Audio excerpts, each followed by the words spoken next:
উনি আমরা যেদিন আসবো সেদিন এনি ভাই সহ যখন ওনার সঙ্গে দেখা করলাম, উনি বলে অবশ্যই তাড়াতাড়ি যান, ওখানকার লোকজনকে বলেন এবং এটা কাজ যাতে এই টেকনিক্যাল কমিটিকে 1 মাসের মধ্যে রিপোর্ট দিতে বলেছেন। রিপোর্ট পাওয়ার পরে এটার আসল কার্যক্রম আমরা শুরু করব। বিভ্রান্তিটা এই কারণেই, যেহেতু আগে আশ্বাস পাওয়ার পরে কাজ হচ্ছে না, কেন হচ্ছে না, বিলম্ব হচ্ছে, এ কারণে নানান ধরনের কথা বলা হয়। কিছু কিছু লোক এখন দেখতেছি তারা আবার আন্দোলনের কর্মসূচি দিচ্ছে, কিন্তু দীর্ঘদিন যে আমরা আন্দোলন করলাম তাদের চেহারা তো আমি একদিনও পাইনি। এখন ওরা দেখছে যে এটা প্রস্তুত, এটা রেডি হয়ে যাচ্ছে, এখন ওরা আন্দোলন করে ক্রেডিট নিতে চায়।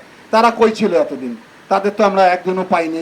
তিস্তা চরে যখন সাধারণ মানুষ নিয়ে আমাদের নেতৃবৃন্দ আন্দোলন করছে, তাদের তো আমরা একদিনও সাথে পাইনি। যাই হোক, সেটা তাদের ব্যাপার। আমরা মনে করি আমরা যেহেতু এখন সরকারে আছি, আমাদের দায়িত্ব এটা বাস্তবায়ন করা।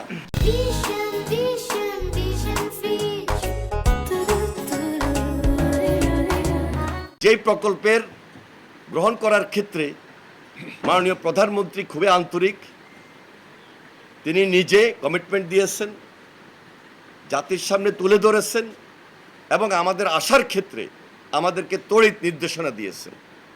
ওনার নেতৃত্বে আমরা একটাকে সেটা নিয়ে গিয়ে এই কাজটাকে দ্রুত করানোর জন্য আমাদের মন্ত্রণালয়ের পক্ষ থেকে এই এলাকাবাসীর জন্য, এই উত্তরাঞ্চলের জন্য, উত্তরবঙ্গের জন্য, সর্বোপরি দেশের জন্য, দেশের অর্থনীতির ভিতকে মজবুত করার জন্য যা যা করার দরকার দ্রুত সময়ের মধ্যে আমরা সেই উদ্যোগ গ্রহণ করব ইনশাআল্লাহ।